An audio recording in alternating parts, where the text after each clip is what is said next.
Good morning, YouTube! Today I'm going to read you a little bit from The Rings of Saturn by W.G. Sebald, who is a fascinating author. Very, very interesting psychogeographical tendencies to this particular work. I'm not going to say any more about it, just go ahead and pick up a copy. It's definitely one of the most interesting pieces of sort of experimental true fiction that you get hold of. It's written a while ago, but that's kind of cool.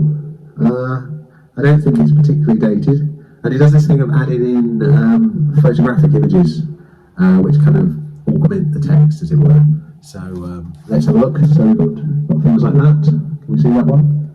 Okay, there. Look at that, and then let's just choose another one. So, got some nice images like this. And look at one more before we read. Okay, so yeah, and we've got some. This is really nice, actually, just sort of handwritten pieces within the book. Okay, so I just really want to give you a flavour of the text. I like the prose. I just like the whole approach. You know, he's a cool author. It's a shame he wasn't able to write more books before he died. But the stuff he did do, you know, it's pure sort of like literary experimental gold, as it were. So, okay, I'm going to actually pick a page at random to read because I think like it's just all good. I want you to get a flavour of it. I want you to enjoy it, and hopefully maybe pick it up and read it yourself because it's really worth checking out. This one. Okay. Steered by a dwarfish driver, mowing straight lines up and down the lawn, a view of the dark hothouse where cucumbers were growing, and a series of overexposed pictures of a field that looked almost snow-white, where dozens of farm labourers were busy cutting the wheat and binding the sheaves. When the last reel was through, there was silence for a long time in the library, which was now lit only by dim light from the hull. Not until Edmund had stowed the projector in its case and left the room did Mrs. Ashby begin to speak.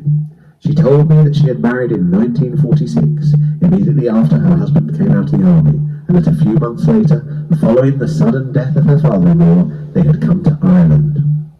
Quite contrary to the expectations both of them had of their future life, to take possession of the property he had inherited, which was then as good as unsaleable.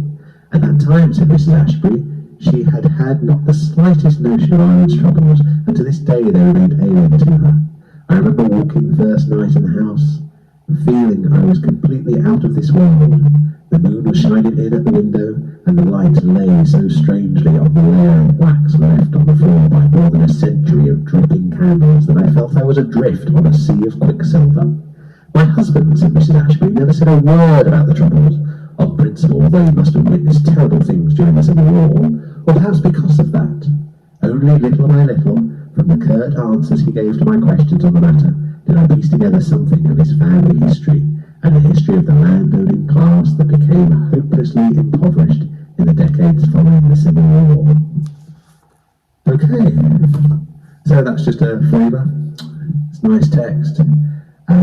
It's general sort of a very meandering fiction, quite gentle in tone, but just really absorbing. You know, like just sort of a kind of meandering narrative, but